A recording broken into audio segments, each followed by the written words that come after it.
made it. Okay, let's go ahead and get started. We're right at the top of the hour. Thanks for everyone for being here, and I'm sure we might have some more people showing up here shortly. Jason, you can't see my screen yet. Let me go ahead and show the screen. Can you see it? Yes, I can. Good. Okay, well, one of the things that I think we should talk about right away is the fact that there's Dave Hamilton coming on as well. He'll be here shortly. And we'll just talk. I wanted to ask you, Jason, and Dave, I see you're there. Hold on one sec. Jason, talk to me about what is going on currently with our project, which I guess Dave is involved with as well. And why don't you just tell people what it was? So this is Jason Brubaker, and he's developing a plugin for WordPress specifically for filmmakers. All yours. Yeah, well, a lot of things are changing in the filmmaking space, especially in the ways in which independent films are seen and sold. And one of those ways is in movie distribution. A lot of it's going online through iTunes, Amazon, and Netflix. Jason, hold on. Jason, hold on one quick second. Hey, Dave, we got some feedback on your side, I think. Okay, sorry about that. Let me see what I can do. Might be Bill O'Hanlon. I'm just going to mute people here. Okay, go ahead, Jason. Continue. Sure, and what I was getting at is in ways akin to what's happened in the publishing industry, where it seems that most distribution has become non-discriminatory, the real skill set that people have to adopt is how to market their products. So obviously we talk about that a lot here in terms of information marketing, but in terms of filmmaking, it's kind of the same model that's evolving, where it is now up to the filmmaker to drive targeted traffic to their movie website and convert that traffic into sales. And so what we've gone in and started developing was, what if we could create a WordPress plugin for any filmmaker that has a WordPress website that allows them to make it much easier for them to convert this targeted traffic and funnel it towards the desired destinations, being iTunes or Amazon in this example. And tell me where first off, the impetus for putting this WordPress theme together for them was what? Well, it was based quite a bit on my own personal experience in marketing and selling movies, plus through my website, filmmakingstuff.com. I know that there's quite a few people that have a need for this kind of thing. So I thought, well, let's see if we can fulfill this need and create this plugin to help some folks out.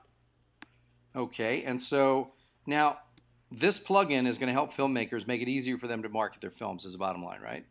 That's correct. And just to be clear, this is actually not a plugin. This is a fully fledged WordPress theme for filmmakers. I apologize, that it is. So, and why do we think that filmmakers need that? Well, again, like I said, in the past, whenever independent filmmakers would make a movie, in the old days, if you will, it was much like trying to publish a book. You would take your proposal out, or in this case, you'd take your movie out into the market and say, dear Mr. Middleman Distributor, will you please pick up my movie and get it into the marketplace so that I can make some money? But now, because of the internet and various marketplaces, just Amazon and iTunes being two of the most prominent, filmmakers no longer need that middleman to usher them into the same marketplaces that obviously filmmakers can get into them. You know, they can access the same marketplaces without the middleman.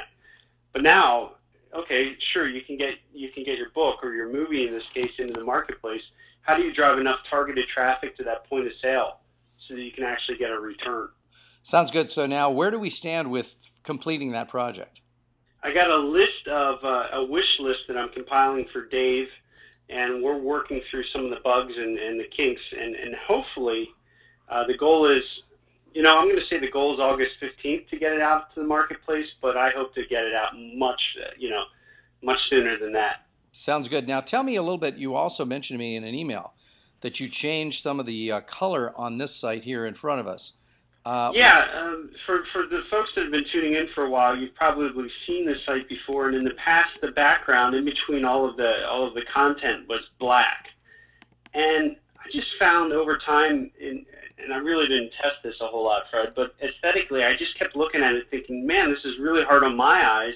I wonder if it's hard on everybody else's eyes. So I made a shift here and turned the background to sort of a nice gray gradient, and I put a survey out to my folks, and so far I haven't gotten any negative replies, which is a good thing. Everybody seems to say this is great. So good. I don't remember, frankly, what it looked like before exactly, but this strikes me as being a lot easier to look at than what I used to see, I think. What you used to see was black. Everywhere in between all the content and the boxes, it was just black. Yeah. And I think this is a much easier read. Well, good. Good deal. Thank you for checking in. Let me just see if I can get Avish to check in. Avish, what's up, buddy? Not much, Fred. How you doing? I'm good. So now let's take a look and see, as a result of some of the ERML event comments, anything happening to the site? What's going on? Well, you won't see a whole lot different on the site, other than if you go there, I did use Fiverr to create an ebook cover. So now the report we're giving away now has an ebook cover on it. Do we have nifty. Do we have any data on the number of your Google Analytics? Has that anything gone up yet? It has gone up a little bit, and today, as of this morning, it was yesterday we had 22 visitors. Now, I'm not sure if my Google Analytics are set up to exclude me because I was doing a couple things on there, but we're more in the 10, the 15 range lately, which is nice. And I've started kind of the ERML process. I wrote an optimized post for one of our keywords, and now I've been doing kind of the behind-the-scenes stuff to drive traffic to it. Well, let's talk first off. You mean 10 to 15 a day, I hope, right? Yeah. Okay. And so that optimized post, was that in the blog here? Yeah, it's the latest blog post. Is this it, the public speaking jobs? Yeah. Okay, so a couple of things that we learned, and this is sort of cool here. Why don't you walk us through what you put in there just to help out a bit? Sure. Well, so obviously, if you haven't figured it out just by looking at it, public speaking jobs is the keyword we're optimizing for. Got it. So it starts the title. And this here is an H1 tag, I take it? Yeah, although I had to go in and manually change that. It was defaulting to H2, so I had to go in and change the code to make sure it was H1. Maybe you can show me how to do that at some point, because I haven't figured out how to take a line within the post and change it to an H1 tag. Is that difficult? Well, to do it to any generic line is easy. To do it to the title is hard. I had to go into the actual PHP editor. Oh man, sounds like a job for Dave Hamilton. Yeah. Okay, so quickly, tell us again now. So the point here is that we're trying to optimize for the keywords, obviously public speaking jobs, that 3-word string, correct? Correct. So we've got that in the H1 tag as I've highlighted here. Then immediately underneath it, I see you have bolded public speaking jobs. Yeah, one of the things ERML told us to do is within the first 2 paragraphs to have it bolded once, underlined once, and italicized once. Got it? So you've got, I see all of those 3 things have happened right here. And the reason is that Google is obviously looking for things to alert it to what's important on this page, and that's one of the ways to do it, correct? Yeah, that's how it sees the emphasis. So, okay. Then a little bit lower, one of the things was to have an internal link to your own site with the keywords. And that's here at Public Speaking Jobs? So that one takes people to the to his page specifically for the PDF they can download. Got it. Ooh, wow. What a good-looking cover there, buddy. That's the Fiverr job? $5. Nice. Fiverr. For those of you who don't know this, again, great to know about Fiverr.com. Fiverr.com. That's it, right? Did I spell That's it, yeah. Yeah, cool. And I so just went there. There's a search box. I just typed in ebook cover, and I got a whole bunch of people who were willing to do it for $5. Excellent. It looks very sexy. Why, thank you. Now, the only thing is I had to give them the text, obviously, but I also had to provide them with the image. So, you'll have to at least find your own image to give them to use. Got it. So Fiverr will do it for you gladly, but they need the images, and that was, of course, $5. Yes. Excellent. Okay, so now let's see here. Talk to me a little bit. One of the things that we discussed that I think might be a good idea to do here is your name for the email, for the downloadable report. We should just lose the your name area. I just think that all we need is their email address. Okay. Yeah. And let's see here. Anything else? What else? Talk to me more about what you've been doing here. Yeah, well, so after optimizing it, I wrote another article, which I submitted to eZine Articles with a link back to the article page on our site. This is specifically for public speaking jobs? Yeah, it wasn't nearly as heavily optimized, but it had public speaking jobs in the title, and the links back to this page were public speaking jobs. So submitted that to eZine Articles, and then what I'm doing now is I'm spinning that article. So what spinning is, people don't know, is I'm rewriting the article, so it's the same article but with different words, so Google doesn't see it as duplicate content. And where are you going to put those? Well, I uploaded one to goarticles.com and another one to articlesbase.com. Articlesbase, yep. We had a list of 5. One of them, however, when I tried to upload it today, they told me they've changed their policy and now they're charging authors a one-time $47 fee. Yep. And what's their PR rank, by the way? That I'm not sure of. I gotta look that up. Might be interesting to see what their PR rank is to see if it's worth talking or discussing this with them. So for now I just skipped that one and I'm focusing on the other ones. Now, the other thing I've noticed here that I don't know if everybody else can notice as well, and by the way, Bill and Dave, I have both of you muted just because there were sound issues. So I'll unmute you here at a point when I call on you, if you don't mind. You've changed, again, some of these items below the nav bar here. Professional speaker marketing, professional speaking, public speaking jobs, speaker products. That's changed a bit, hasn't it? That needs to be completely overhauled. For now, I think the only change is that public speaking jobs has become one of the categories. Yep, and we talked a little bit about categories too and their importance. Great. Okay, anything else that we should know here? Now, in this article, do you, by the way, have SEO Presser? Yeah, I did. I did buy that and install it. So now, when you wrote this article, and by the way, I haven't yet set up my affiliate link for that, but I think that mine wasn't working for a while because I was still in the trial period and it transitioned over to the paid for some reason. So now, do we have any data yet on the percentage of people who are now opting in? I could see if I can find that while we're on the call. Okay. I don't have those numbers offhand. It'd be curious to see. Now, what was your keyword density on this article? I got it to 3%. 3%, got it. So, and you used 3% as your guideline based on what rationale? Based on Ermel's workshop saying you want it to be 3 to 5%. I'm wondering is that the way we're supposed to do it, or is it be based on looking at what comes up number 1 in Google for that term? I mean, what he had told us was just to optimize for 3 to 5%. Okay, I would assume that's right. I'm just wondering if that is based on anything other than just sort of the general. So anyway, you did 3% on this, and with that SEO Presser plugin for WordPress, did you get up to 100%? I got to 96.7. Did it say what you were missing to get the other 3 percentage points? No, it didn't. I remember Ermel during the workshop saying that it's actually very hard to get it to exactly 100 because there's some specific thing, but it didn't give me any indication as to what I needed to do to make it higher. Sounds good. Good. Now, one note on that, though, is the H1 tag is this public speaking jobs, 3 methods to find them fast. Yep.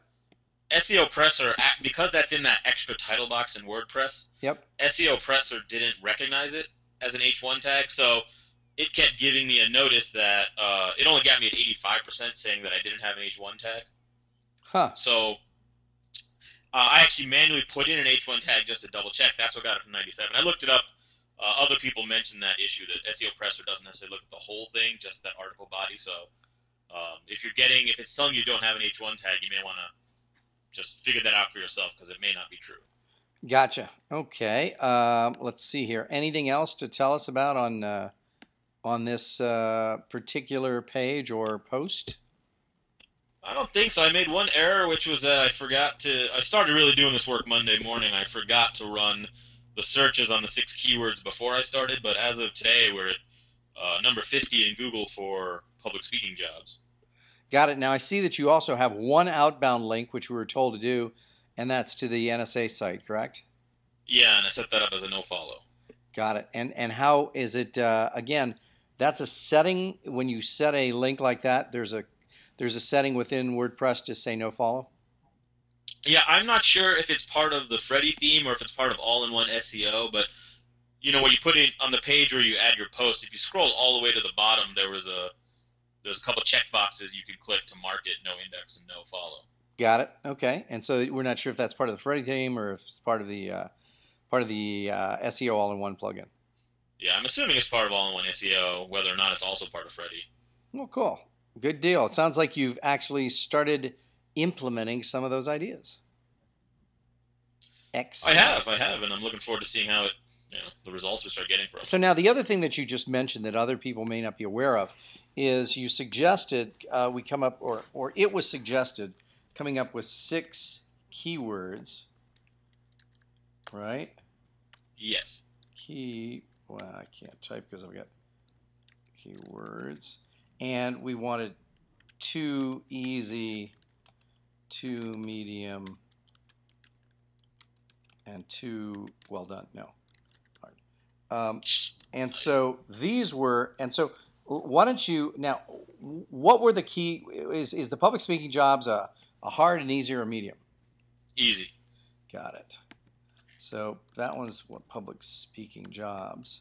And you base the easy and the hard based on some data that you get when you run some Market Samurai reports, right? Correct, yeah. Got it. So you've picked out 2 easies, 2 mediums, and 2 hards, and you're going to try and get, again, various pages on the site to rank for them. Correct. So I'm starting with one. I'm doing all the work for public speaking jobs first, then I'll move on to the next one.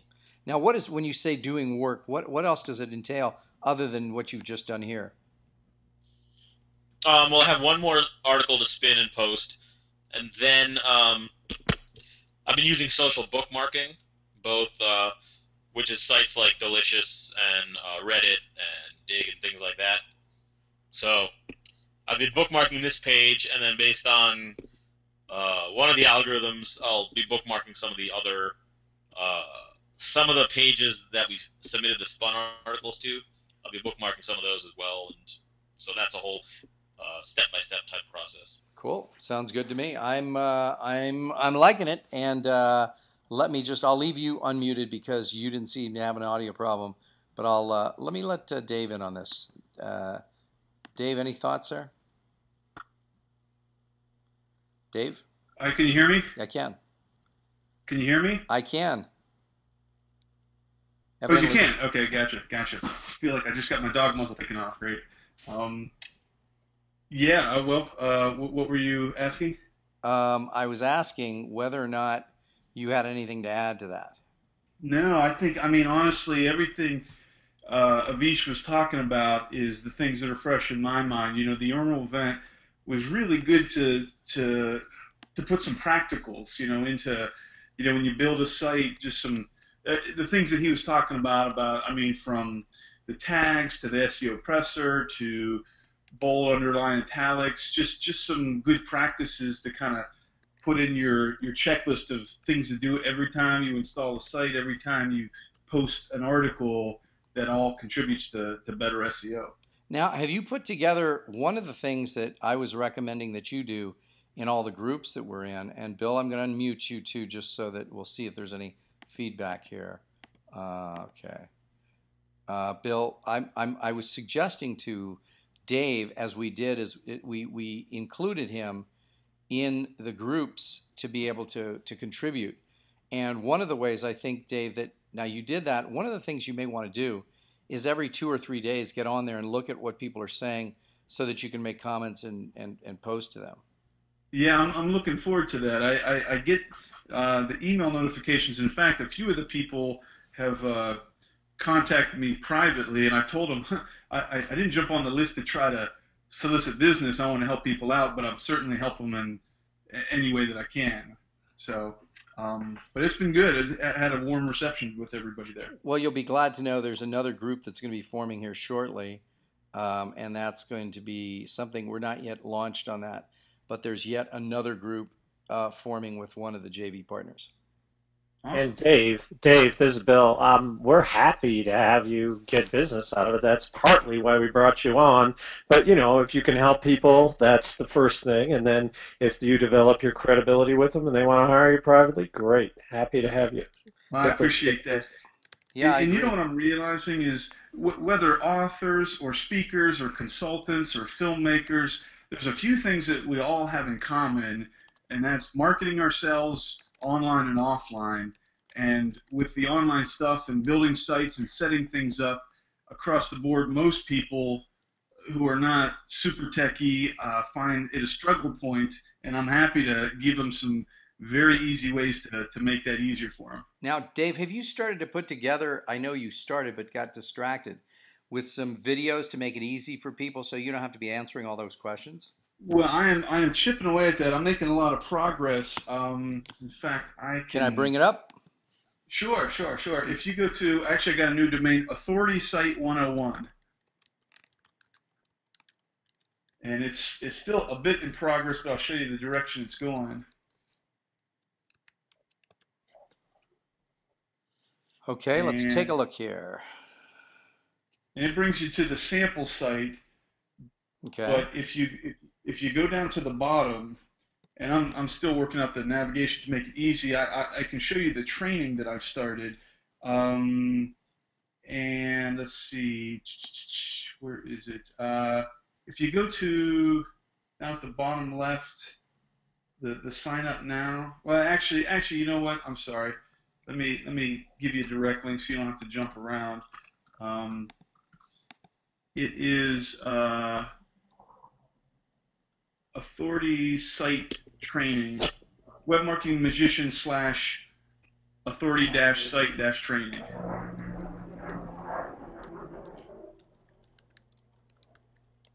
Okay, here we go. And all of the training on these is done. I just haven't recorded the videos yet, but you'll see I try to make it the way people think. Hey, how do I change this banner? How do I change the text here? And each one of those has if you click the plus next to each question, you'll see it kind of drops down and shows all the training. And I try to speak the way people listen. The video, it's just a dummy video. It's not the final one yet. Got it. But I'm just, as people, and what I'm going to do, as people ask me questions, like, hey, Dave, how do you change this? I'm gonna jot it down, and I'm going to make a video for that. It only takes me about 10 minutes to crank out a new question and record a video, so I just want to give as much and as easy to follow as possible. Yeah, I think that you're going to also get good questions from some of the groups that you're involved in as well. Anybody else? Anybody else have any thoughts for Dave on that? Don't all rush in at once. I think it's great. I can't see anything wrong with it. I like the idea of keeping it, very short videos on individual topics. All these things are great, and then people can just come there and get trained. And again, these are and what bugs me about video training is if somebody has a 40-minute video that shows you how to do everything, and they just keep pointing back to that. Nobody wants to sit through. I hate that, Dave. Good idea. Yeah. So all kinds of little questions with a 1 or 2 minute video that you can just go to as a reference point. I think it's a great idea. Yeah. Excellent. Yeah, good. So I think that you're well on your way, and just let us know as soon as that's, in fact, what you may want to do, and I'm sure that Bill will agree with me on this one, is you may want to go to the sites, both the speaking site and, let me just pull that up so people have it here, both the speaking site and the publishingabook.com site, and ask people what some of their questions are and accumulate them there, because we've got some folks that that are very, very sort of basic and rudimentary in their knowledge. Yeah, that's a great idea. Just great people to tap for, not just, and like I said, not just to push business, but to get real direction from, because these are the people I want to work with. Yeah, and you don't have to be shy about getting their business. It's just that can't be your sole objective. Obviously, what's happening is you're giving people a lot of great information. If they use you, that's great. So let's just, if you continue to deliver value, no one's going to have a problem with giving you business. So that's a no-brainer there. Awesome. Great. Bill, any thoughts? No, I think that maybe people won't even know what questions to ask, unfortunately, until they go on and buy Dave's service. I think then they'll have those questions. So I think our people, most of them are more rudimentary than that. They were like, I don't know what questions I want to ask. Sure. So that may be a little challenging, but they might have some. They might surprise me, but the level, as Fred said, is pretty primitive. There's a couple of sophisticated people there, but most of them are like, what's a website? not that primitive, but I went to WordPress.com and I set up my blog, and we're like, no, and we've said that a bunch of times, but they don't quite get it. So it's pretty primitive. Hey, Dave, why don't you and I record a couple of intro videos that go really, really, really basic, and it'll probably be easier because you have somebody asking you the questions. Why don't we do that? Yes. Sure. Okay, so we can do that, and that'll help because we can go, back to the really super basic stuff, and you can be on there and maybe opening up various tools, and we can show people how to do it. Right. Cool. Great. Now, good. Thanks for checking in there. Bill, one of the things that we've got sort of to deal with both of these sites is the fact that even though we might plan sort of 12 modules, which is maybe a total of 12 months, the question then becomes, what happens after that? And I'm just wondering, if we're continually starting new classes, we're sort of starting at the beginning, maybe there's some place that we put people sort of for ongoing maintenance. Yes. See, I have one of those groups that this is sort of what we modeled these things on. I have a group called Next Level Members, and I just said, do you want to take your life and your career to the next level? And that's an ongoing thing, and it doesn't have quite the same structure as the things we have. So we could even funnel people in there from speakers, from the publishing stuff, and just say, because at that point they will have gotten their basics done. They'll have gotten their book, focused and written and out there. They'll have gotten their speaking engagements going. And probably what they need is this stuff that we're doing on this JV call. They need a little more sophistication on how to develop their reputation, their visibility, get people to more traffic, more conversion. It's more generic, the kind of information market, create more products. It's more generic, and I think that could be one group that we put everybody into once they graduate, if you will. They have to have gotten their book out. They have to have their speaking, topic or topics clear and be starting to do speaking. I was a little concerned, though, that I just didn't want to muddy your waters because that was sort of your group on its own. So I didn't want us somehow splitting revenue there. That's okay. I mean, I have my ongoing people, and they've been there a year and a half. They're not going anywhere. They like that small. It's very small at this point. It's 9 people, so we can start something else. And when you and I have a couple of other plans, and when we do those other plans, the same thing. We can just have that as an open group, and limit it so it doesn't get too big. And if it gets too big, we start another section. But no, that's not a problem. That's not an issue. So then, I hear you correctly that are you okay about adding people to that group, or should we start our own? We should start our own, because it's a different thing having coaching from me and having coaching from me and Fred. Yep. Or if we have, Vish or whatever, yep. Or whoever else we join with. Yep. I think it's a more rich experience when you have a couple of different coaches because they have a couple of different perspectives. So no, let's start another one for people that either drop out or graduate. Drop out because they've accomplished what they wanted to accomplish, or graduate from the year-long or 6-month-long thing or whatever we've done. So that's a separate coaching group, and they still have access to the products, but we're really trying to take them to the next level. The other thing, is that I've added to that group, which we really haven't added to these other ones, is kind of that life coaching. I coach people on, as you do, attitude, how they want to live their life, not just the business stuff, because I think it's integrated for me and for you.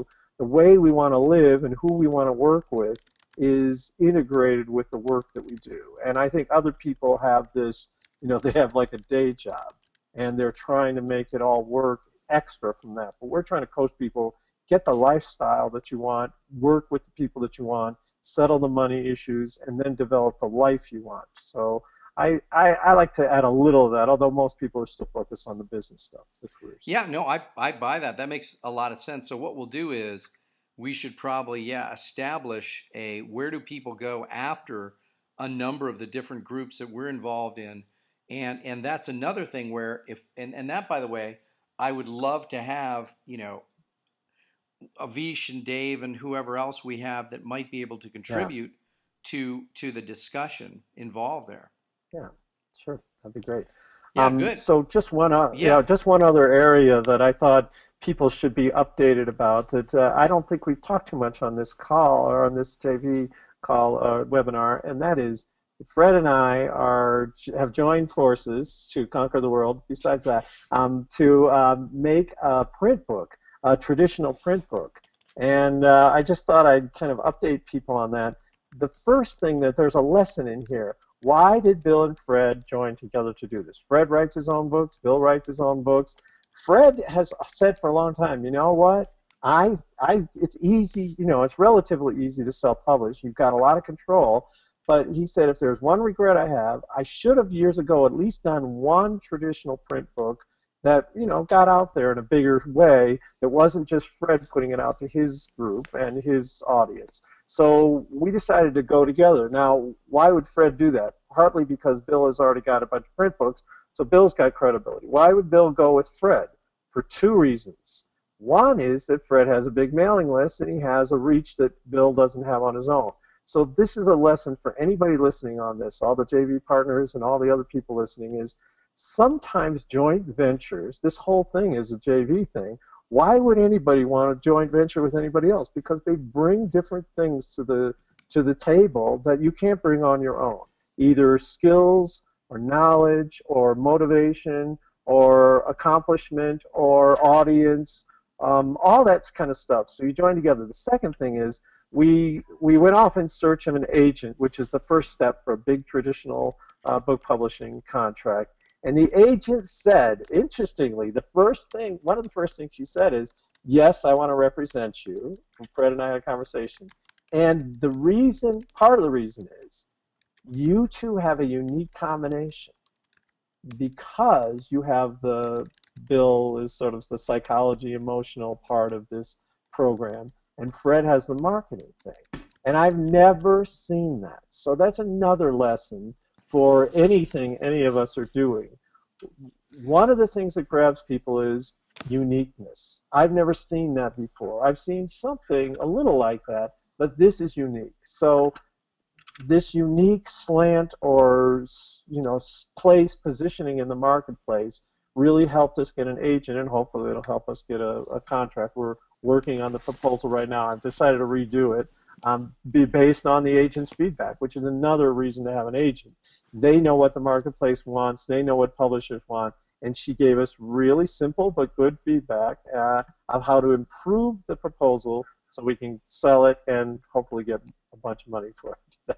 That's another thing. Yeah, well, the other thing is that, this is, to me, this project is important because if we're looking at this on a very sort of, on a larger scale, what this would allow us collectively and us individually to be able to do is to be able to dramatically expand our platform and our reach.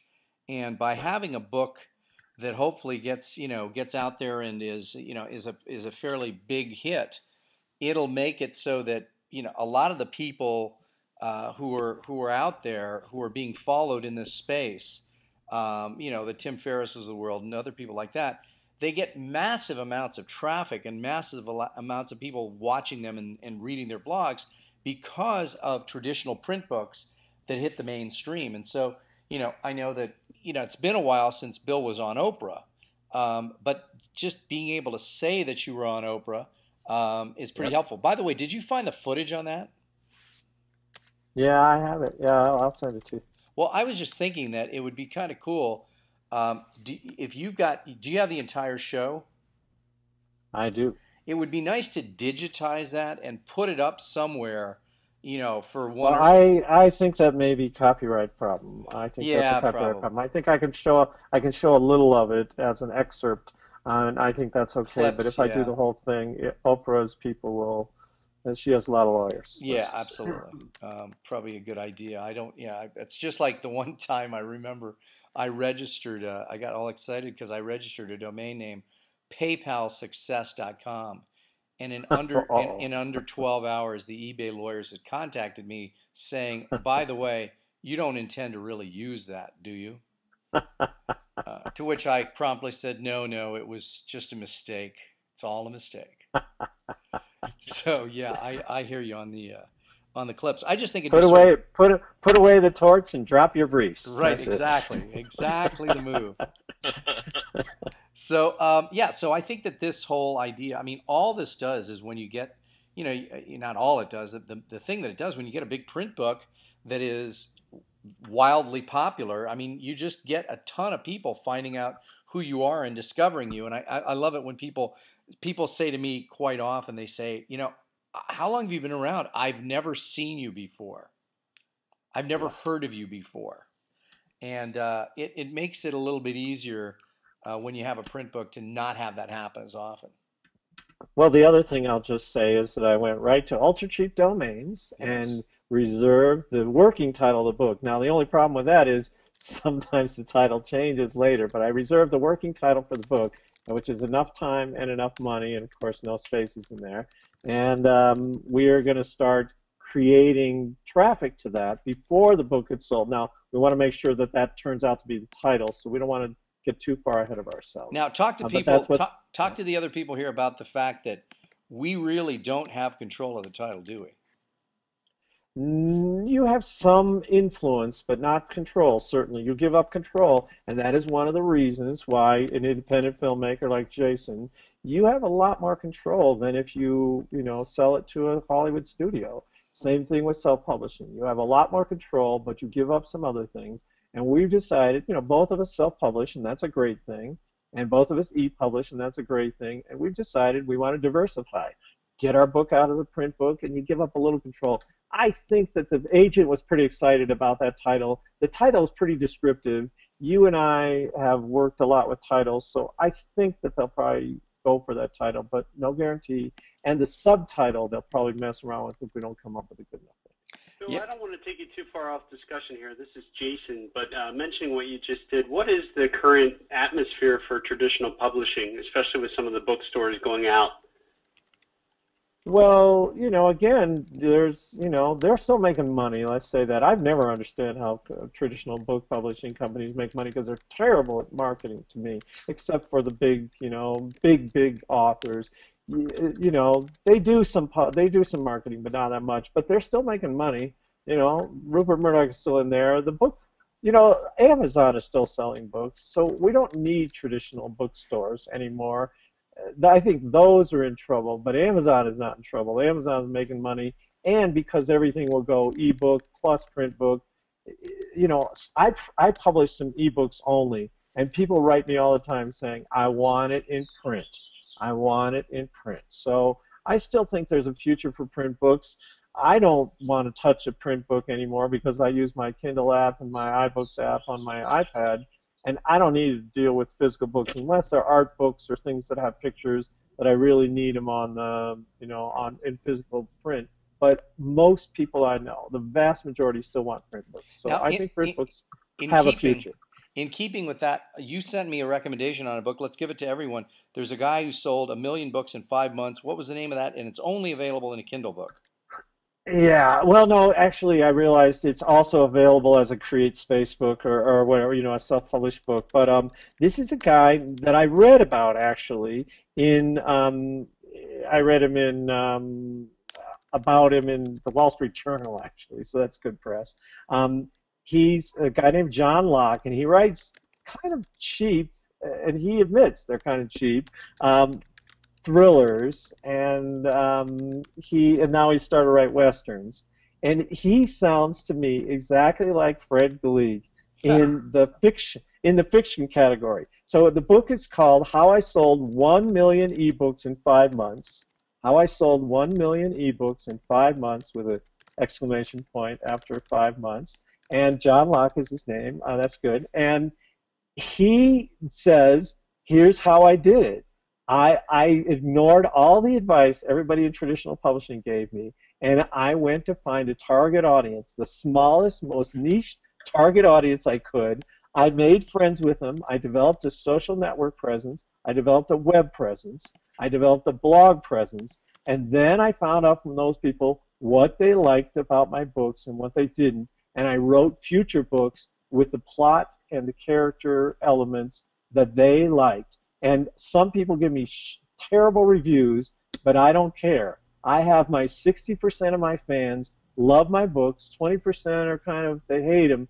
20% are kind of neutral.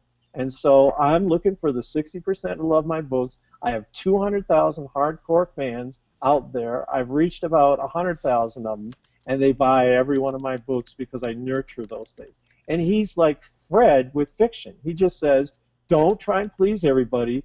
Develop your niche and think about your niche really carefully. Use all the web tools and sell the hell out of these things. And he was able to charge 99 cents for his fiction books. And he said, I can beat the traditional publishers because they have to charge $9.99 or $6.99. He said, so if somebody's looking for a cheap read, they've got me. And now he's got all this publicity because he sold 1 million books in 5 months. Yeah. So now the Wall Street Journal came to him. He said he tried all this publicity stuff, tried the traditional stuff that everybody said, and it didn't work worth a darn. And he went with the Fred model, and he sold these books and he said, finally I decided to write this book about it because I don't want people to ask me all these questions about how I did it. So I've got to go back to writing goodbye. Here's this book. It's like a 60-page book, $4.99, and I got it on my Kindle, and it's kick-ass. And you'll recognize everything in it. He has a couple of strategies that'll be new for you, but otherwise, it's just what we've been talking about in this week. But Bill, the basic model that he's promoting and saying that he's using is the fact that he went to the audience and asked for what they wanted and then wrote basically on spec for them, right? Somewhat. He first niched, and that was his first step. He said, I didn't want to appeal to everybody in the world. I wanted some people to hate my books. He niched so clearly. He has a whole section. Don't even start if you don't do these. He said, you're wasting your time. Very clearly, and he didn't care whether everybody liked his books, just his niche. That's all he's looking for. And if he wants to move into another niche, he goes to another niche, and he does a whole different kind of book. He's doing westerns now instead of thrillers. And then once he connected with them, they told him what they liked, and they told him which parts they liked, and then he wrote books, yes, on spec, to his niche. Neat, very cool. I mean, I think that virtually everyone, people have used this in information marketing for a long time, which is basically surveying your list, asking them what they think that they want to buy, and then producing the product based on that. So, I mean, it's just basically information marketing, but done with fiction. I love it. Yeah, it absolutely. I was stunned to read it, and he's a business person who deliberately, he said, I'm not that great a writer. I want you to know. I just know how to write well enough to entertain people and grab them. He said, there are much better writers than I am. You don't have to be a good writer to do this. You just have to be an adequate writer. I think, Jason, you can concur with that with somebody like Roger Corman, who actually did exactly the same thing many years ago. Well, I was going to concur with that with my own model, but I got to say that, I credit Roger Corman a lot. And boy, this really is ringing true to me. And so, in the horror audience.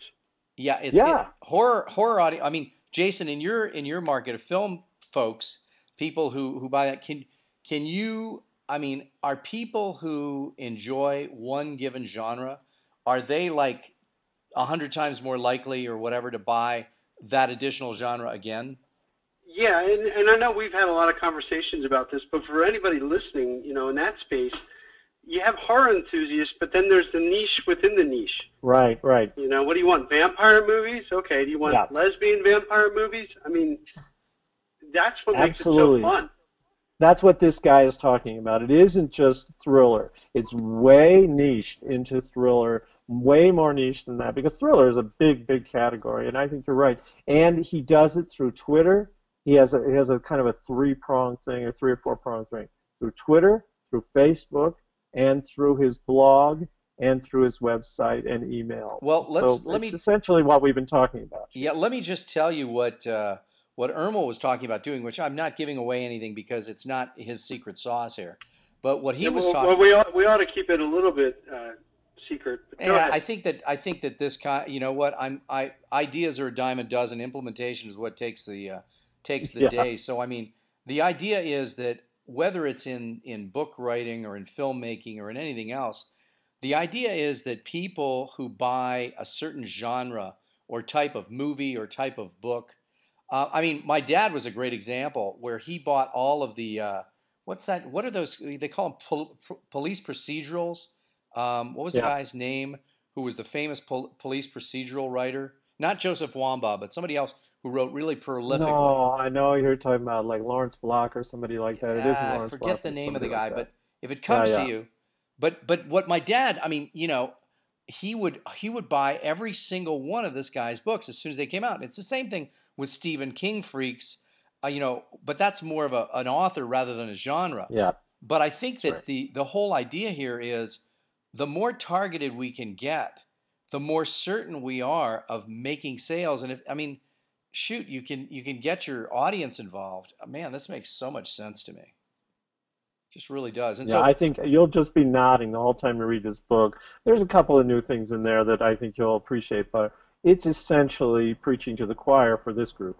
Now, the thing about it is, though, that I find so interesting is that, there are enough people in a small niche that you can make a bundle of money, just doing this rather than trying to, and this is what we try and fight against in all of our groups too, is everybody wants to write, the great American novel that sells, a couple million copies that everybody wants to read. Well, you know what? Good luck with that, but it's just probably not going to happen. And instead, it's so unlikely. Yes, that's right. Yeah, and so instead of trying to, I remember, when you speaking of now that Jason has opened the can of worms here. I remember watching years ago the movie Go Fish. Do you know Go Fish, Jason? Yes. Okay. Again, geared directly to the lesbian audience and targeting that group of people. And again, they knew exactly who their market was. They weren't trying to go after a mainstream audience. They knew they could fill the art house theaters, which back then, but now, if you were to market a film that was really, really genre specific like that, Jason, what would you do? How would you go about it? What would you be doing differently? You wouldn't. I'd crank it down even more. Once again, to go back to, obviously, I love horror movies in the sense that, I love making horror movies because there's a clearly defined market. So I would take Go Fish and include some zombies. Yeah. Yeah. And then I'll go after the lesbian zombie crowd. Yeah, which again, you talk about getting niche specific. That's certainly it, and that's one of many. Well, while we're on the topic too, Fred, I think it's appropriate to talk about crowdfunding, both for publishers and filmmakers and anybody else that's trying to prove a concept. Yeah, go. Well, crowdfunding, for those of you, and I've given enough talks now that I realize crowdfunding is still a relatively new concept. So for those of you listening, crowdfunding is there's several different web platforms out there, websites, if you will. Kickstarter.com and Indiegogo is the two most prominent in the creative space that allow you to go onto these websites with an idea and say, hey, I have this great idea for this product, service, business. Will you support my product, service, or business? And you offer several incentives to get people to sponsor your, whatever it is that you're trying to create. But the beauty behind crowdfunding isn't so much that you're going to get money from people in sponsorships, but it allows you to find out whether or not you have a market before you dive both feet. Yeah, I agree. And for those of you who don't know, the reason why we're talking about this right now is I forwarded over to Jason, a gal that I know in New York who has had a couple of documentaries with HBO and is trying to get some crowdfunding for this new venture of hers. And again, going after a very specific market, specifically a market that is really, really, and I think about how now, again, I think that there's been 18 million movies made on the Holocaust. But if this had been around, if this same concept had been around, in the early 50s and 60s, boy, the folks, very affluent Jewish folks, would have been more than willing to get involved in funding projects that would, make a strong case for what they had seen happen. And boy, that's it's a group of people. It's sort of, in a way, it would have been what Spielberg did with Schindler's List, but on a micro level, if it had been available back then.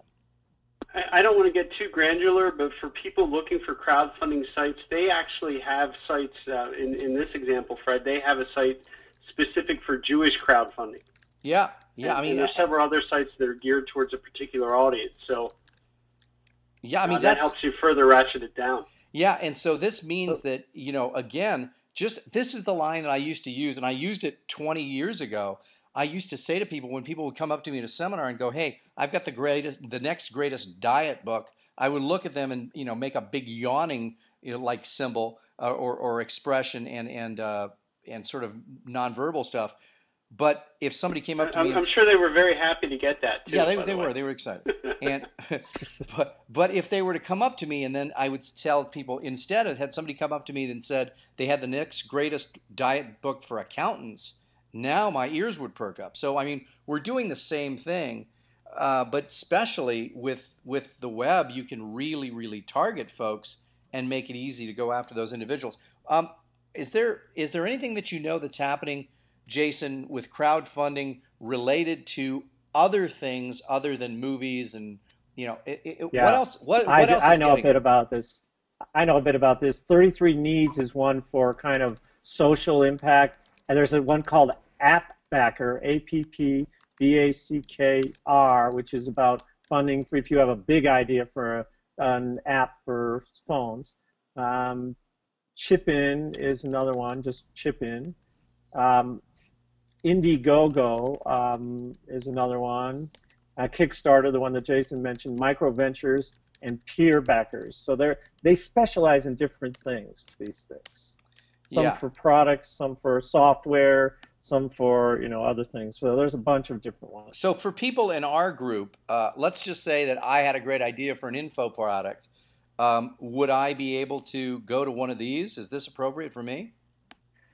Yes, it's the app. If you want to do an app one, is specifically for app. But most of these, the 33 Needs is more for social entrepreneurs. But the rest of them would all be appropriate for us. Yes. 33needs.com. I'm taking is more for social entrepreneurial stuff. Got it. Cool. Yeah. Well, this is a lot of great stuff. Hey, anybody else have anything further to comment? We're getting close to the top of the hour, and I don't want to artificially extend this.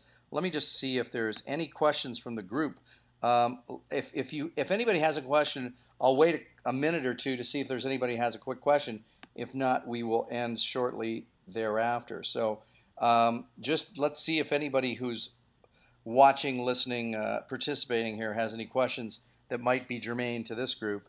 And if they do, I will bring it up to the group. So there's a lot of good stuff there that we've covered today, and I think it could be applicable anyway.